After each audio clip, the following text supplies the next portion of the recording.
Sacrifício. Quando pensamos em Deus, em religião, logo pensamos em algo que precisa ser feito, uma obrigação, algo que é um sacrifício. Quando lemos as orientações de Deus, a coisa é diferente. Deus vai nos dizer no livro de Oséias que Ele deseja misericórdia no lugar de simples sacrifício, que Ele deseja conhecimento no lugar dos holocaustos. A gente pensa que Deus precisa de presente, que Ele precisa ganhar alguma coisa, que é necessário dar algo que o eterno precise. Romanos 12 nos ensina que o sacrifício que precisa ser entregue é a minha vida, é o meu coração, é a mim mesmo. Então hoje, pegue-se a si mesmo, coloque-se no altar, entregue-se com um coração amoroso a Deus. Esse é o verdadeiro sacrifício.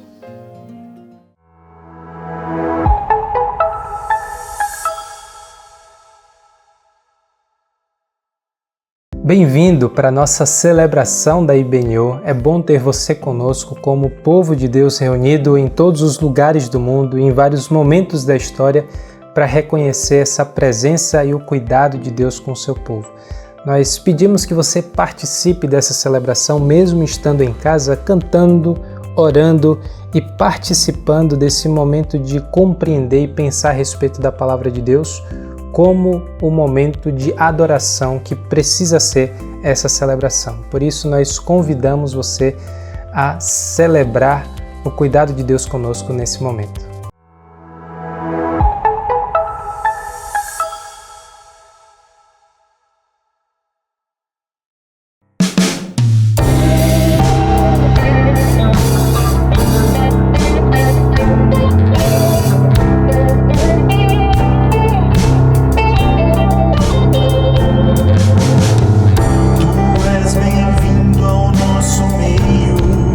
Deus bendito, eterno Pai.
Bom, pessoal, nesse momento eu quero convidar vocês a lembrar de ser grato.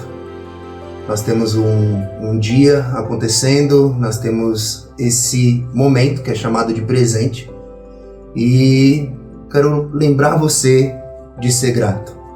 Afinal, nosso Senhor disse que estaria conosco todos os dias até o fim dos tempos. Então, lembre-se, seja grato e grato ao nosso Senhor pela vida que Ele nos dá. Valeu!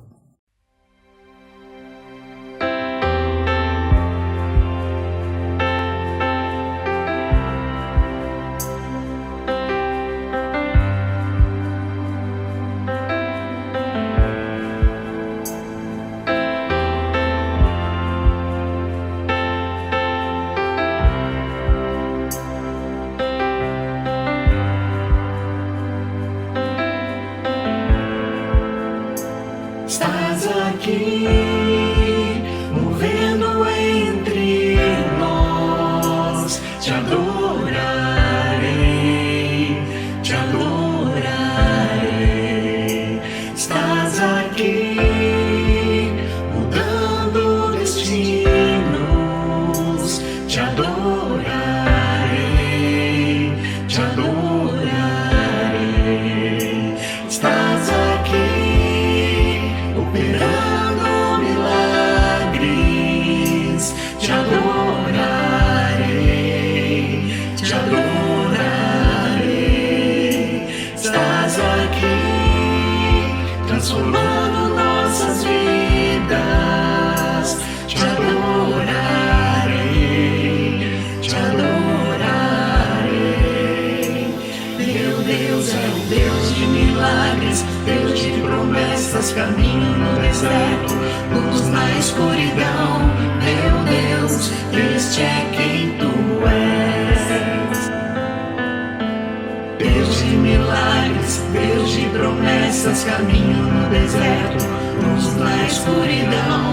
Meu Deus, este é quem tu és. Estás aqui, tocando corações.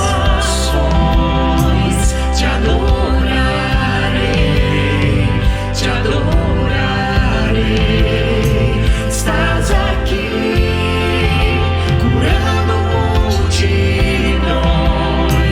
Te adorarei, te adorarei. Estás aqui, restaurando os corações. Te adorarei, te adorarei. Estás aqui, transformando histórias. Te adorarei, te adorarei. Meu Deus é um Deus de milagres, Deus de promessas, caminho no deserto, luz na escuridão. Meu Deus, este é quem tu és. Deus de milagres, Deus de promessas, caminho no deserto, luz na escuridão. Meu Deus, este é quem tu és. Este é quem tu és. Este é quem tu és. Este é quem tu és. Este é quem tu és. Este é quem tu és. Este é quem tu és. Este é quem tu és. Este é quem tu és. Deus de milagres, Deus de promessas, caminho no deserto, luz na escuridão. Meu Deus, este é quem tu és. Deus de milagres, Deus de promessas, caminho no deserto, luz na escuridão. Meu Deus, este é quem tu és. Me sustenta até quando não vejo, me sustenta até quando não sinto, pois tu estás no controle.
Essa é a hora em que a gente se reúne para orar coletivamente, para conjuntamente, né, nos achegarmos diante de Deus e interceder um pela causa do outro.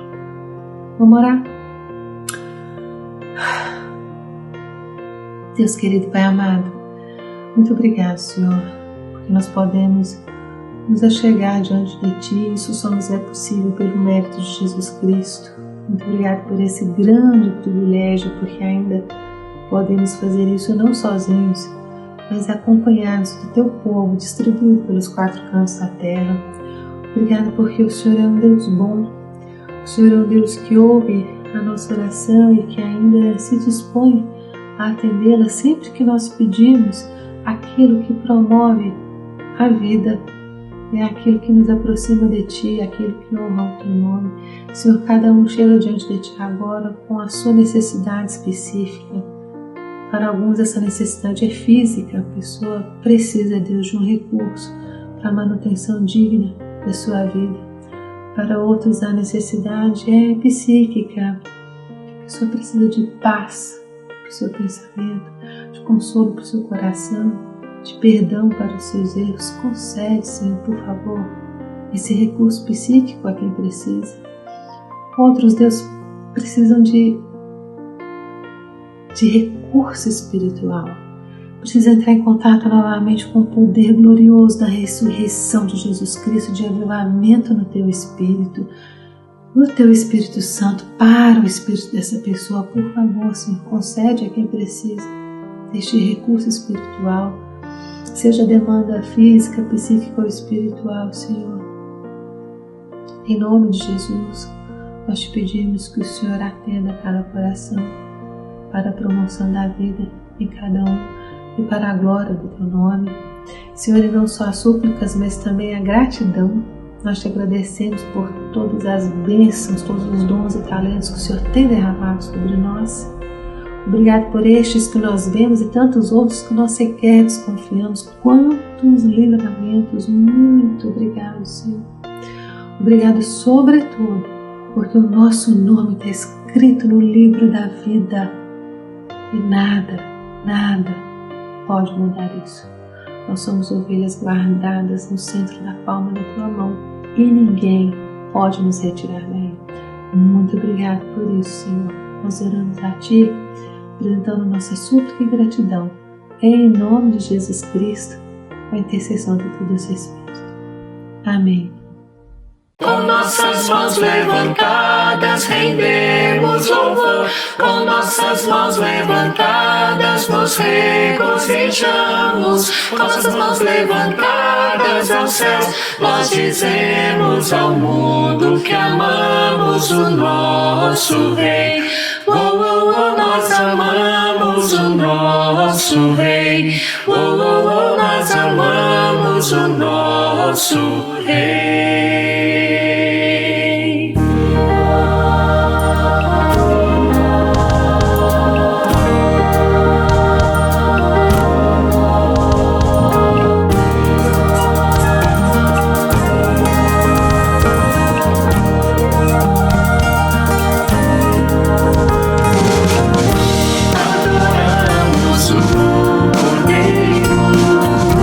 Adoramos o Rei dos Reis.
Vamos lá, hora de aprender com a Bíblia, para ver como a gente lida com essa vida dura só estudando direitinho a Escritura. Sim, nós vamos hoje pensar sobre um tema muito significativo, que é Jesus Cristo, eu estou aqui. Todo mundo sabe, ninguém marcou mais a história da experiência humana do que a pessoa de Jesus. Jesus de Nazaré, Jesus Cristo. Aliás, inclusive, na realidade desse mundo todo, eu acho que talvez o Brasil seja o lugar onde mais a gente pode sentir essa marca, né? Tanto é que a referência, né, que a gente conhece lá fora, em tudo quanto é país sobre o Brasil, é o famoso Cristo Redentor. Até a nossa arte popular é marcada pela influência de Jesus. E quem não se lembra, né, de músicas assim que marcaram a nossa história, como de Antônio Marcos, o homem de Nazaré. Vamos seguir com fé tudo o que ensinou o homem de Nazaré. E o conhecidíssimo Roberto Carlos, que gravou e marcou a história com Jesus Cristo, eu estou aqui. E quantas cidades, né, do nosso país estão marcadas com o nome de Jesus de alguma maneira. É simplesmente impressionante. E para falar sobre isso, a gente vai se voltar então para o texto de Colossenses, capítulo 1, lendo a partir do verso 15, que é exatamente um texto muito especial sobre a doutrina, sobre o ensinamento, a teologia de Cristo no Novo Testamento. O texto diz assim: ele é, falando de Cristo Jesus, a imagem do Deus invisível, o primogênito sobre toda a criação. Pois nele foram criadas todas as coisas nos céus e na terra, as visíveis e as invisíveis, sejam tronos ou soberanias, poderes ou autoridades, todas as coisas foram criadas por ele e para ele. Ele é antes de todas as coisas e nele tudo subsiste. Ele é a cabeça do corpo, que é a igreja, é o princípio, o primogênito dentre os mortos, para que em tudo tenha a supremacia. Pois foi do agrado de Deus que nele habitasse toda a plenitude, e por meio dele reconciliasse consigo todas as coisas, tanto as que estão na terra quanto as que estão no céu, estabelecendo a paz pelo seu sangue derramado na cruz. Antes vocês estavam separados de Deus e em suas mentes eram inimigos por causa do mau procedimento de vocês. Mas agora ele os reconciliou pelo corpo físico de Cristo mediante a morte, para apresentá-los diante dele santos, inculpáveis e livres de qualquer acusação, desde que continuem alicerçados e firmes na fé, sem se afastarem da esperança do Evangelho que vocês ouviram e que tem sido proclamado a todos que estão debaixo do céu. Esse é o Evangelho do qual eu, Paulo, me tornei ministro. Então você está vendo, olha que coisa interessante.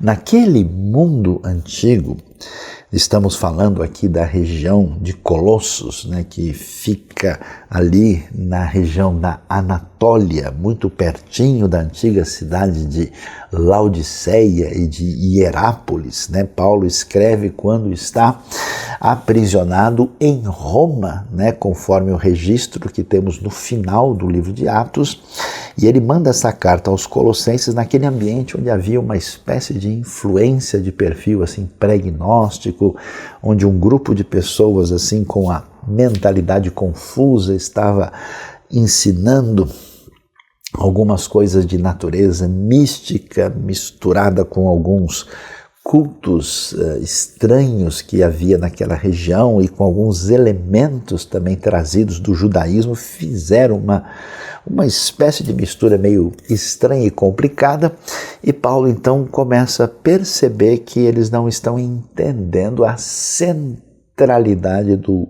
homem de Nazaré. eles precisam se colocar diante da realidade de quem é Cristo Jesus. E aí ele vai então dizer, né, porque esses antigos tinham um receio que para a gente chegar até a presença de Deus havia assim um espaço, né, que era chamado de pleroma, de plenitude, né? E eles entendiam que você precisaria passar por várias etapas numa verdadeira burocracia espiritual. Então Paulo começa a ensinar aqueles colossenses dizendo, olha, em Cristo Jesus as coisas não são assim. Então vocês precisam entender exatamente quem ele é, qual é o seu papel em toda a realidade desse mundo espiritual que a gente pretende entender, e o que significa o fato de quem é Cristo Jesus e que decorrências isso tem para aquilo que envolve a nossa relação com Deus e com a realidade da segurança real da nossa salvação, do nosso perdão de pecados. E por isso ele vai fazer essas conexões, como vocês bem viram. E o que ele começa a dizer? Muito forte, né? Jesus é a imagem do Deus invisível, primogênito sobre toda a criação. Quer dizer, ele é como o próprio Deus, conhecido como Deus Pai. E ele é a própria imagem desse Deus e diferente de ser um ser criado, ele é chamado de um Deus gerado, que no sentido do original quer dizer que ele é semelhante ao próprio Pai e é esse primogênito sobre toda a criação. E para mostrar aquilo que claramente vai apontar para a divindade de Jesus, vai dizer que Jesus participa da criação. Nele foram criadas todas as coisas, e atenção, nos céus e na terra, visíveis e invisíveis. E o pessoal tinha receio dos poderes, das autoridades espirituais, dos anjos, dos espíritos maus. Todas as coisas, tudo foi criado por ele e para ele. Então isso chama atenção. Ele é antes de todas as coisas e nele tudo subsiste. E esse mesmo Cristo Jesus, divino ligado a tudo isso, ele é a cabeça dessa comunidade da fé, da igreja, né? Ele é o princípio, o primogênito dentre os mortos, o primeiro a ressuscitar de maneira plena e perfeita, e por isso ele tem toda a supremacia. E aí vem aquela coisa, né, que do agrado de Deus, falando do Pai, nele habita toda a plenitude, quer dizer, tudo aquilo que envolve essa distância entre o céu e a terra, em Cristo está plenamente resolvido. Por isso, olha que coisa, a salvação que Cristo traz reconcilia as coisas na terra e no céu. Imagina, a salvação então não é só uma questão individual que perdoa os meus pecados e me reconcilia com Deus. Não, é mais do que isso, envolve toda essa ordem cósmica, que impressionante, e estabelece a paz, que isso sim envolve a nossa relação com Deus por meio do sangue derramado na cruz. E aí ele diz, olha, vocês antes estavam separados de Deus, eram inimigos por causa da vida errada que vocês tinham. E agora, esse que tem o poder de reconciliação cósmica, ele reconciliou vocês no corpo físico de Cristo mediante a morte do Senhor, e agora tem o poder de nos apresentar diante de Deus santos, inculpáveis e livres de qualquer acusação. E isso fica claro desde que eles permaneçam firmes nessa esperança do Evangelho, e que o Evangelho que tem sido proclamado a todos que estão debaixo do céu. Claramente, esse Evangelho debaixo do céu, uma frase que diz respeito à realidade do mundo romano da época, entendendo essas frases circunstanciais que aparecem no texto bíblico, e Paulo então diz, olha, eu sou exatamente ministro desse Evangelho. Então vamos lá pensar sobre a pessoa de Jesus, esse Jesus, Agora vamos esquecer um pouco esse negócio de rótulo religioso, o que se a gente é isso e aquilo, vamos olhar para a pessoa de Jesus expressa no Novo Testamento, a referência de tudo aquilo que até mesmo a tradição histórica do Brasil tem cantado e demonstrado de diversas maneiras. A pessoa de Jesus, o que a gente pode dizer? O que Colossenses nos apresenta ao mostrar que Jesus é divino, isso chegou a uma conclusão da igreja antiga e se tornou um consenso de todas as tradições. A verdade é que ortodoxos, católicos, protestantes, todos têm uma convicção, com raríssimas exceções, que a gente chama uma convicção trinitariana. Cristo Jesus é a segunda pessoa da triunidade divina. Então, quando Mateus diz que vocês devem ser batizados em nome do Pai, do Filho e do Espírito Santo, a gente tem esse grande mistério da divindade, onde um só ser subsiste em três pessoas distintas, sendo um só Deus, mas ao mesmo tempo o Pai não é o Filho, nem o Espírito é o Filho, cada um é uma pessoa diferente. Nesse sentido, então, a gente vai ver que esse Cristo Jesus, sendo absolutamente divino, conforme nós vemos na linguagem de Colossenses e em outros textos bíblicos também, ele é, e ninguém duvida disso, absolutamente humano. Jesus não é um holograma. Jesus não aparece no Novo Testamento como um ser fantasmagórico, como se ele fosse alguma coisa de perfil etéreo. Não. Várias vezes você vê Jesus ali absolutamente descrito, como a gente diz, de carne e osso, comendo com os discípulos, inclusive mostrando sua necessidade física. Ora, Jesus está com fome ou está com sede. Ele nitidamente passa por tudo que ele passa numa condição de total realidade da sua condição humana. Então, Jesus possuía corpo humano totalmente. A gente vai ver isso no grande mistério da encarnação que aparece, por exemplo, em Filipenses capítulo 2. Quando a Bíblia fala do nascimento de Jesus, um nascimento milagroso, que é chamado nascimento virginal, você vê que o bebê de Belém é um bebê de verdade. Ele de fato nasce, não é algo que está fora da compreensão da realidade. E Jesus possuía também uma mente humana. Inclusive é interessante ver em Lucas 2, no final do capítulo, como Jesus crescia em graça, estatura e em sabedoria, ou seja, a realidade humana de Jesus se percebe com muita nitidez. Agora veja só,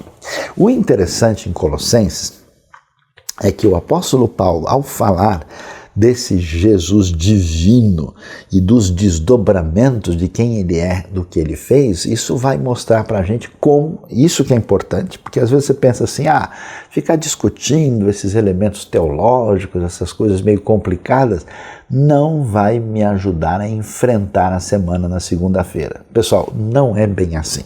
A coisa não é uma ideia que não faz sentido. Por que é tão importante a gente vê que Jesus é totalmente humano? Preste atenção.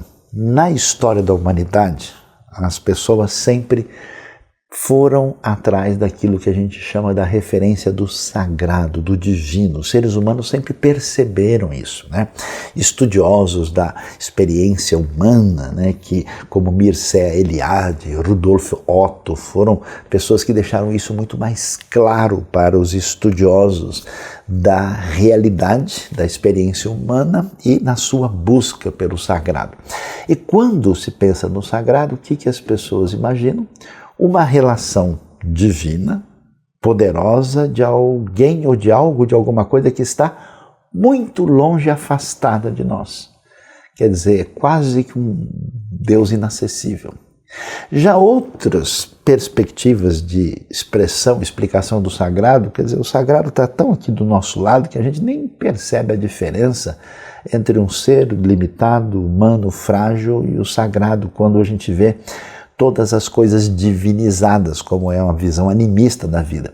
O interessante é que a maneira como Jesus é apresentado, olha que coisa surpreendente, ele ao mesmo tempo evoca o Deus único, todo-poderoso, Senhor do universo, e ao mesmo tempo está totalmente próximo de nós. Por isso, Jesus, conforme a expressão de Hebreus capítulo 4, verso 15, ele, como ser humano, como homem, ele se identificou plenamente conosco. Quer dizer, ele sentiu as nossas dores. Nas palavras de Hebreus, até assim, quando a gente é tentado, a gente sabe que Jesus, sendo verdadeiramente humano, também foi.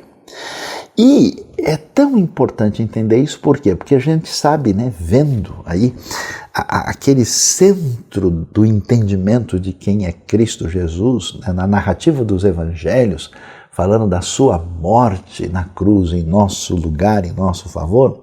Se Jesus não fosse humano de verdade, se ele fosse, digamos, esse ser espiritual que não é igual às outras pessoas, ele não teria sofrido nada na cruz. Aquilo acabaria tendo sido uma espécie de representação, de um teatro. Mas a verdade, né, é que ele sofreu como nós. A descrição é de um sofrimento real, como a gente pode ver em todas as passagens do Novo Testamento que mencionam isso. Portanto, o que a gente vê? É que esse sofrimento de Cristo, né, que aliás, estabelece essa nossa conexão, né? Porque a vida humana é marcada, né? A literatura brasileira, né? Grande Sertão e Veredas, né?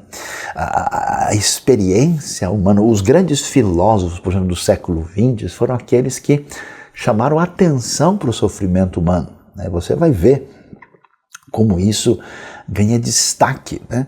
E em vez de sucumbir ao sofrimento, você tem uma identificação com quem sofre numa condição de auxiliar a sua vida de maneira diferenciada. Jesus sofreu na sua vida, sofreu a dor na cruz, a dor física na morte. A Bíblia fala da dor de carregar o pecado, inclusive no distanciamento do Pai, naquele famoso grito de Cristo, né? Eloi, Eloi, lama sabachthani, né? Por que ele, o Pai, para que ou por que me desamparaste ou me abandonaste? E até a ideia de que ele suportou a ira da santidade divina contra o pecado. Então veja como tudo isso é absolutamente interessante, extraordinário, inclusive poderoso e tocante. Mas esse mesmo Jesus apresentado nessa dimensão e que é aclamado aí nesse começo, né, de Colossenses 1,15 e descrito lá, não há dúvida que no contexto do Novo Testamento, claramente ele é descrito com atributos que só pertencem à divindade. Então, por exemplo, né, Jesus vai dizer coisas, todo o poder me é dado nos céus e na terra. Quer dizer, ele possui onipotência, né? Ele sabe todas as coisas, não havia necessidade de ninguém revelar nada sobre, porque ele sabia o que havia no homem.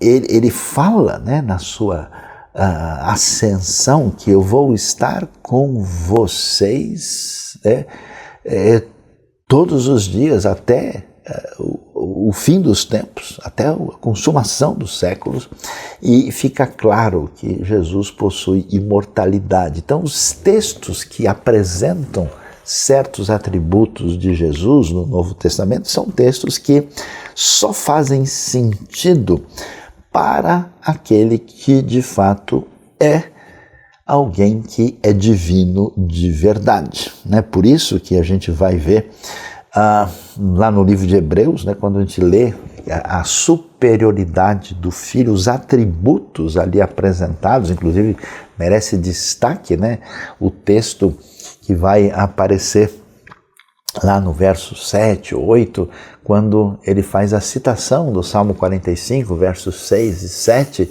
e com respeito ao Filho, ele diz, ó Deus, o teu trono subsiste para sempre. Então esse elemento divino está lá.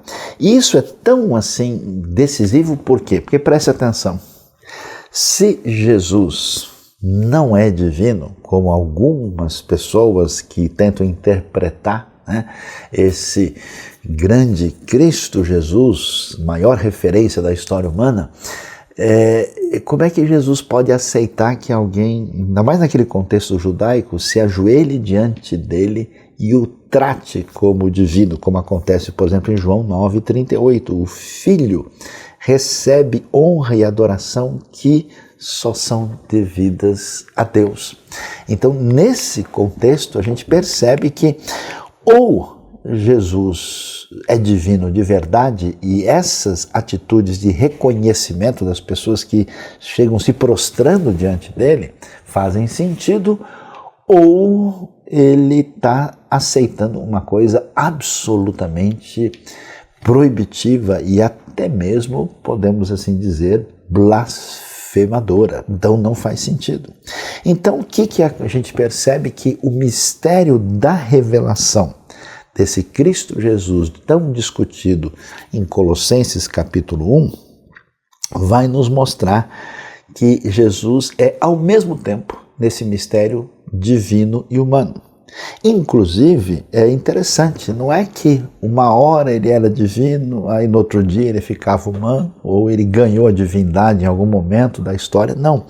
A conclusão, o reconhecimento da comunidade da fé na história é que Jesus é totalmente divino e totalmente humano ao mesmo tempo. Isso quer dizer que a divindade de Jesus nunca excluiu a sua humanidade.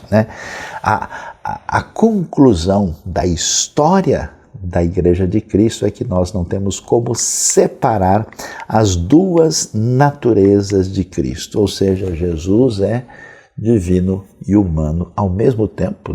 Os antigos teólogos até criaram uma expressão assim para falar do que é chamado a união hipostática das duas naturezas.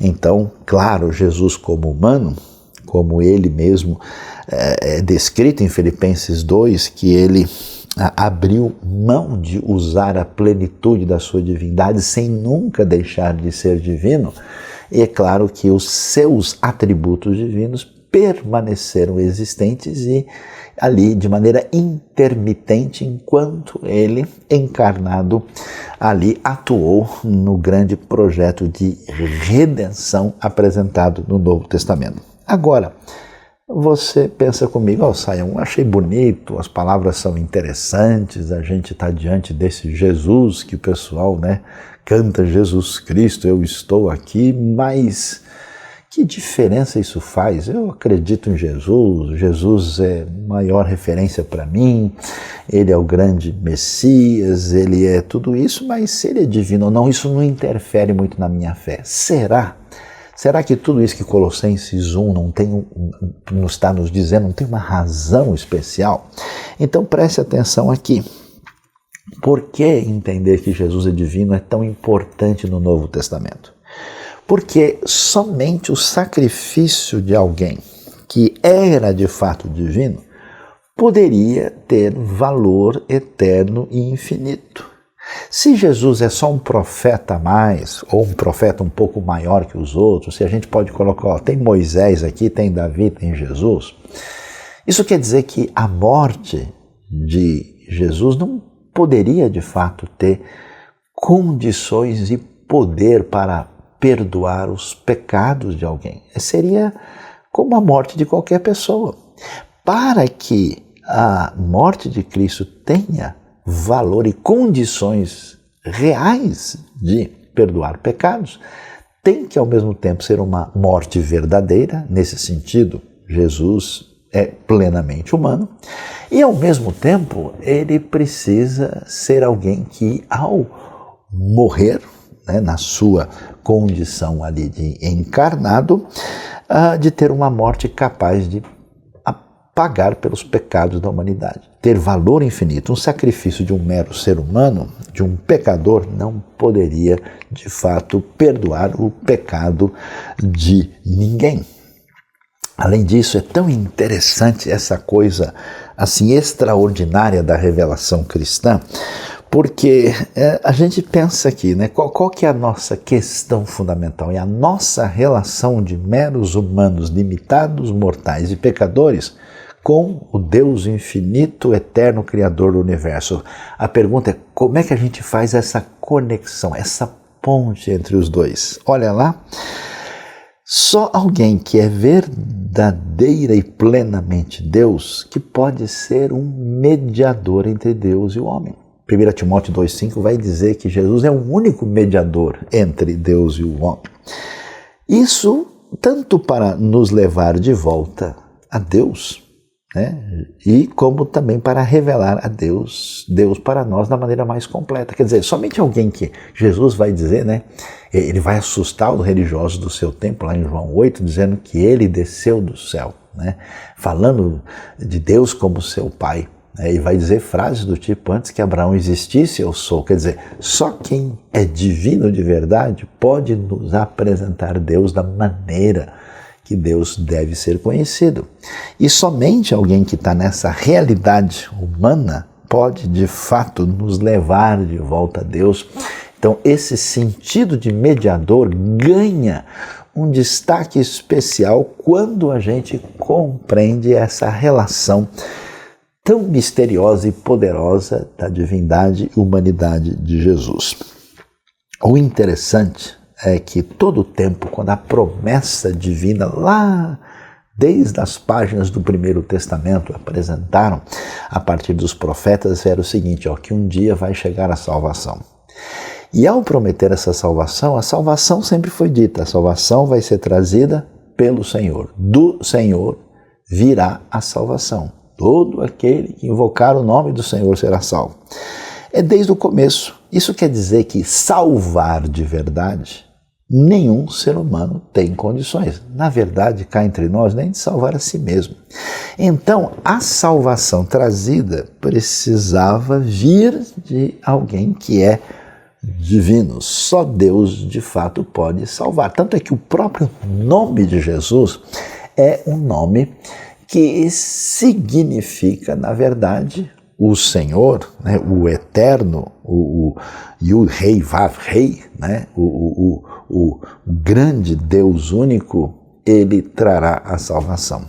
Por isso é tão importante, a gente percebe que historicamente a comunidade da fé, ela lutou com isso, surgiram grupos que tentavam dizer ou Jesus é só humano, ou Jesus é só divino, ou talvez o espírito dele seja divino, mas o corpo não, e não sabiam estabelecer a conexão entre as duas realidades, até que, historicamente, a igreja cristã chegou a conclusões que são importantes e marcam toda a história da teologia cristã. E aí merece destaque aquilo que aconteceu em Niceia, aquilo que aconteceu em Constantinopla, em Éfeso, em Calcedônia, que trouxeram essa referência do que a gente pode chamar de uma cristologia bem compreendida no Novo Testamento.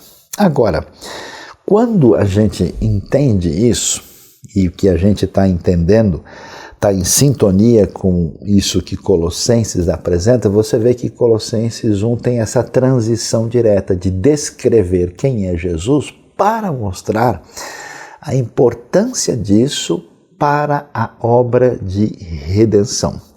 Por isso, né, a gente conhece muito bem, né, que Cristo Jesus é chamado no Evangelho de João, capítulo 1, é o Cordeiro de Deus que tira o pecado do mundo. Essa ação de nos livrar do pecado é tecnicamente chamada de expiação. Expiação tem a ver com cobrir, com remover o pecado, né?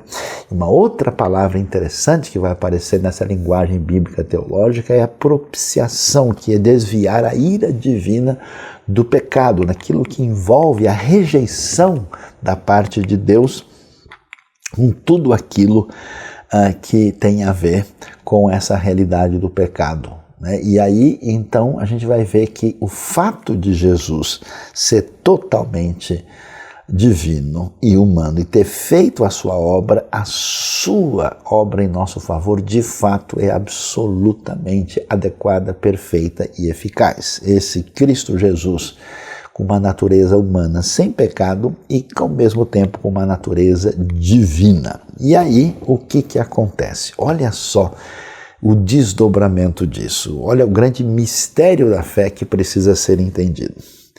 Essa união das duas naturezas, desse Cristo Jesus que fez a obra em nosso favor, uma obra verdadeira e ao mesmo tempo eficaz, aí nós temos um mistério que a gente fica pensando, mas como é que pode, né? Se Jesus é humano divino, será que na hora de adorar eu vou olhar só para o lado divino dele?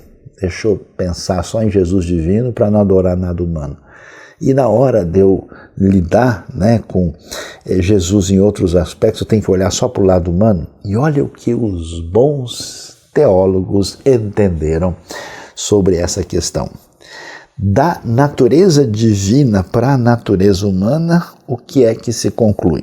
Ainda que a natureza humana de Jesus não tenha mudado em seu caráter essencial, porque ela foi unida à natureza divina na pessoa de Cristo, a natureza humana de Jesus obteve dignidade para ser cultuada e capacidade de não pecar.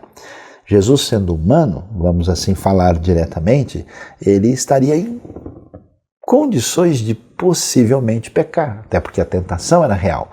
Mas porque a natureza divina de Jesus foi unida à natureza humana, a natureza humana de Cristo teve capacidade de não pecar e não existe erro em fazer o que tantas pessoas fizeram no Novo Testamento, prostrar-se diante de Jesus e reconhecê-lo como divino. Ele é digno de ser cultuado. Ao mesmo tempo, o que a gente descobre do outro lado, né? Se da natureza divina temos desdobramentos para a natureza humana, a natureza humana também tem desdobramentos dela para a natureza divina. Então, a natureza humana de Jesus lhe deu o quê? A capacidade de experimentar o sofrimento e a morte. Porque alguém pensa, se Jesus é divino, é lógico que ele não sofreu nada na cruz. Não é o caso, porque isso é garantido pelo fato dele ser plenamente humano. E a capacidade de ser nosso sacrifício substitutivo, porque ele era plenamente humano. Esse Jesus Senhor, o homem de Nazaré, o homem cantado aí pela história em todos os aspectos, de maneira mais ou menos religiosa, esse Jesus também é o Messias Salvador, o Rei esperado. Ele é o profeta que traz a última palavra divina e ele é sacerdote, ou seja, fazendo o papel de intermediário, mediador em nosso lugar, garantindo perdão. Profeta, sacerdote e rei. Daí é tão interessante a gente ver como essas coisas têm desdobramentos na nossa vida e a gente vai olhar para Colossenses, para outros textos como a epístola irmã de Colossenses, a epístola aos Efésios. O que a gente entende agora, como essa salvação em Cristo está tão garantida. Então veja como a teologia cristã com equilíbrio, ela faz toda a diferença. Porque se nós enxergamos Cristo apenas num aspecto, né? Cristo é um profeta, os outros elementos ficam faltando. Não, Jesus é rei. Não, Jesus eu gosto de vê-lo como crucificado. Não, quero ver Cristo em glória, ressurreto.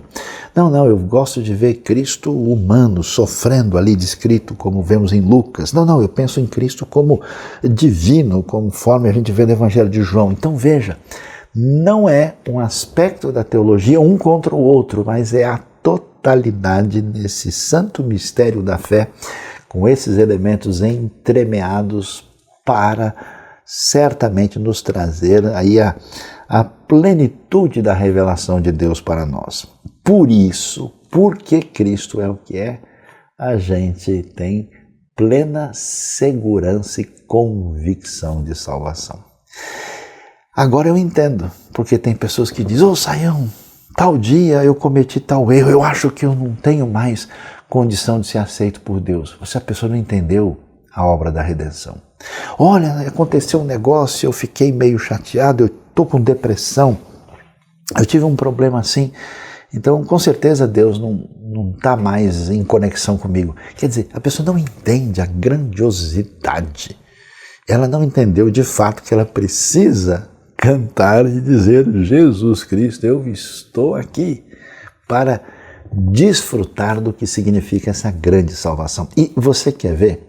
Porque Cristo Jesus é tudo isso, profeta, sacerdote e rei, porque Ele é divino, Ele é humano, o que Ele nos concede nessa salvação comprovada não só pela sua morte em nosso favor para perdão dos pecados, mas pela sua ressurreição e vitória sobre a morte. Então Cristo conquistou para nós a expiação, né? Ou seja, a remoção do pecado. A pessoa que de fato crê tem o seu pecado excluído, apagado. Ele não deve mais em culpa diante de Deus. Aquilo que a justiça divina apresenta, que é a reação de Deus contra todo tipo de maldade, pecado, erro, crime e má intenção, aquilo que é feito por omissão ou por ação ou em pensamento, todo pecado, a ira divina se manifesta contra isso por causa do fato de Deus ser puro, perfeito, santo e justo. Então, quando Cristo morre, a propiciação do pecado acontece porque tem o fim da ira divina. A ira de Deus contra o meu erro cai sobre Cristo que morreu em meu lugar. O ser humano, né? Você viu aqui Colossenses falando claramente que nós éramos inimigos, andando no nosso mau procedimento. O que acontece agora? Existe o fim do conflito, ou seja, existe a reconciliação. Acabou a inimizade com Deus. Como é bonito, tenho visto na minha vida pessoas que falam do seu ódio, da sua revolta, da sua atitude, e quando eles são alcançados, termina essa batalha louca do coração humano perdido na sua rebeldia contra Deus. E a coisa talvez mais impressionante é que, ao mesmo tempo que o nosso pecado é retirado, perdoado pelo sacrifício de Cristo, a justiça de Cristo é transferida para nós. Porque eu não tenho justiça no sentido em que nenhum dos meus atos é perfeito, puro, completo. Somente Cristo Jesus cumpriu toda a lei e satisfez as exigências divinas. E agora, como Ele é o justo, não só no seu caráter em quem Ele é, mas na sua perfeição daquilo que Ele de fato viveu nessa justiça, a justiça de Cristo é transferida a nós, de modo que agora, pela fé, nós somos justificados. Justificados pela fé, temos paz com Deus por meio de nosso Senhor Jesus Cristo. E até o tempo do verbo grego mostra que isso acontece de uma vez só. Essa vida que vem de Cristo é uma vida nova, espiritual, que é chamada de novo nascimento. Espiritual no sentido que ela é concedida pelo Espírito Santo. E acontece com a gente o quê? Uma regeneração. Quem está em Cristo agora, ele é uma nova criação. Num certo sentido, uma nova criatura, porque nasceu uma vida nova através do que Cristo fez. E também, por causa desta salvação conquistada pelo Senhor Divino Humano, nós nos tornamos de maneira especial filhos de Deus. No sentido, não como filho de Deus no sentido comum, que fala, filho de Deus, bom dia, né? Não no sentido que todo mundo é humano e criado por Deus, no sentido especial, quando nós recebemos o que a Bíblia chama de adoção e somos herdeiros de Deus em Cristo. Que coisa! Ele é, digamos assim, num certo sentido, o primogênito de toda essa comunidade da fé, num sentido especial, nosso irmão mais velho nessa condição de adoção. E recebemos a redenção. A figura é como alguém que estava lá no mercado de escravos da antiguidade e foi comprado por Deus em Cristo Jesus. Temos aqui o fim da escravidão do pecado, uma libertação recebida. E isso caminha para algo muito mais profundo, né? A pessoa que recebe essa vida em Cristo, recebe essa redenção, ela vai passar por um processo de crescimento que o Novo Testamento chama de santificação, quando a sua vida passa agora, através do poder do Espírito, a ser usada para a glória de Deus, né? Essa separação para o uso divino. E toda essa coisa bonita termina com o desfecho apoteótico dessa salvação, que a Bíblia chama de glorificação, que envolve a redenção absolutamente extraordinária que nós teremos na vida eterna, inclusive aguardando a ressurreição dos mortos. Veja, esse é o ensino que temos de Cristo Jesus. Não importa o seu rótulo, a sua confissão de fé, aquilo que talvez você acha que identifica você, isso é o consenso cristão a respeito daquilo que temos naquele que é cantado, o homem de Nazaré, esse Jesus Cristo, diante de quem nós estamos e podemos dizer sim, Jesus Cristo, eu estou aqui diante das verdades de Colossenses e do Novo Testamento. E a coisa interessante é que a gente está aqui para ir na direção da salvação. Eu não sei se você pensa em Jesus, talvez como sábio, como filósofo, como reformador social, como profeta, mas é tempo de você abrir a sua vida, porque essa salvação, olha que coisa, quando a gente encontra Cristo de verdade, acontece essa conversão pessoal. Conversão celebrada na história de tanta gente, né, dos tempos antigos até os dias de hoje. Desde Agostinho até cientistas do século 20, 21 têm encontrado a Cristo. E gente de tudo quanto é povo, tribo, língua, raça e nação. Quando a pessoa encontra Cristo, acontece essa conversão a Ele. Nós fomos salvos do castigo do pecado, estamos perdoados por Deus. Mas essa entrada, né, essa porta, ela pega um caminho, esse caminho é o caminho da santificação. Estamos sendo salvos do domínio do pecado, daquilo que escraviza a nossa vida num caminho ruim para nós, para o próximo e, claro, para aquilo que Deus merece na nossa vida. E isso termina no desfecho final de glorificação, quando estaremos salvos da presença do pecado. Imagina só, se um dia a gente encontrou a Cristo e foi perdoado e disse, Jesus, Cristo, eu estou aqui. Imagina o que é terminar essa estrada diante daquele Salvador, daquele que é divino e humano, e chegar na estrada final com essa salvação dada de graça pela fé e finalmente para receber a grande celebração final, repetir mais uma vez, Jesus Cristo, eu estou aqui. Deus abençoe a sua vida, abençoe o seu coração e receba, siga e coloque Jesus como referência plena da sua vida. Amém.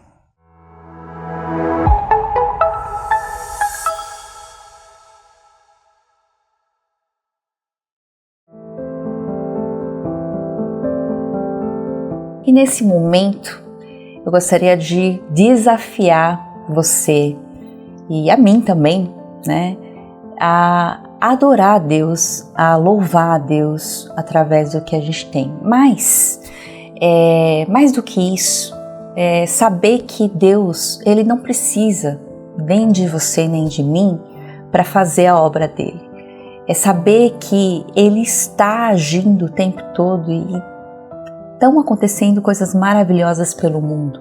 Aqui no Brasil, em São Paulo, em vários lugares do Brasil e pelo mundo.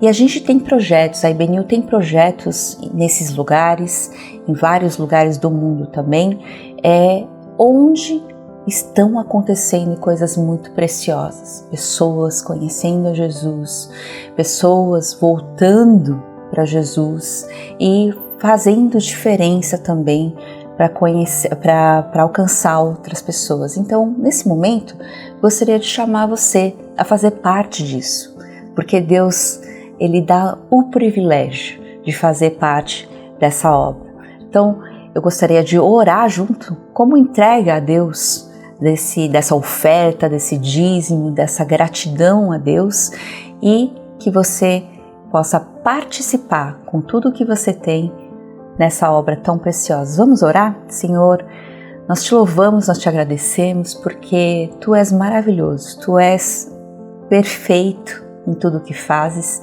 e é tão bom e amoroso, Senhor.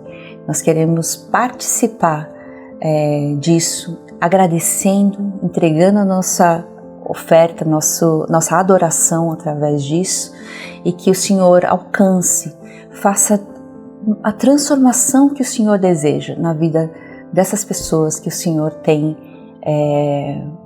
agido e alcançado. Muito obrigada, Pai, por esse privilégio. Oramos entregando em nome de Jesus. Amém.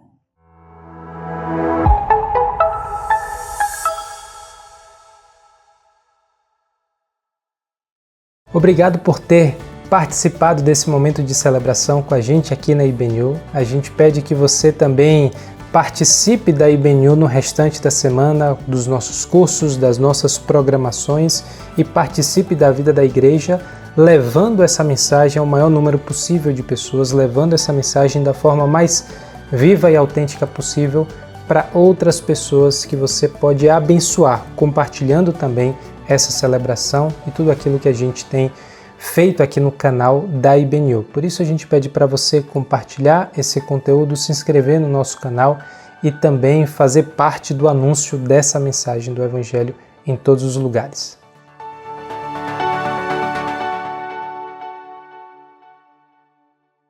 Com nossas mãos levantadas rendemos louvor, com nossas mãos levantadas nos regozijamos, com nossas mãos levantadas aos céus, nós dizemos ao mundo que amamos o nosso Rei. Oh, oh, oh, nós amamos o nosso Rei. Oh, oh, oh, nós amamos o nosso Rei.